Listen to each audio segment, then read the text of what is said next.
ভারতের টি-20 অধিনায়ক সূর্যকুমার যাদবের হার্নিয়ার অস্ত্রোপচার করা হয়েছে। অস্ত্রোপচার সফল হয়েছে। বর্তমানে সুস্থ আছেন তিনি। সামাজিক যোগাযোগ মাধ্যমে নিজেই পোস্ট করে এই খবর জানিয়েছে সূর্যকুমার।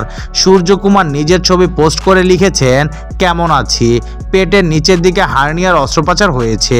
সফল অস্ত্রোপচারের খবর আপনাদের জানাতে পারছি। অনেকটাই সুস্থ হয়ে উঠেছি। মাঠে ফেরার জন্য অপেক্ষা করছি। 2023 সালের পর থেকে 3 বার অস্ত্রোপচার হয়েছে সূর্যকুমারের। 2023 সালে গোড়ালিতে অস্ত্রোপচার হয়েছিল তার। গত বছর হার্নিয়ার অস্ত্রোপচার হয়। এবার দ্বিতীয়বার হার্নিয়ার অস্ত্রোপচার হলো।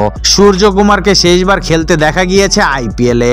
মুম্বাই ইন্ডিয়ান্সের হয়ে এবার 717 রান করেছেন তিনি। এক মৌসুমে মুম্বাই ইন্ডিয়ান্সের আর কোনো ব্যাটার এত রান করতে পারেননি। যদিও আইপিএলে জিততে পারেনি সূর্যকুমারের দল। ভারতের হয়ে শুধু টি-20 খেলেন তিনি। ভারতীয় দল এখন ইংল্যান্ডে টেস্ট খেলতে ব্যস্ত। আগস্টের পর থেকে ভারতের সাদা বলের মৌসুম শুরু হতে যাচ্ছে। এই সময়ে বাংলাদেশের বিপক্ষে সিরিজ রয়েছে তাদের। এই সিরিজ দিয়েই আবার মাঠে ফিরতে পারেন সূর্যকুমার।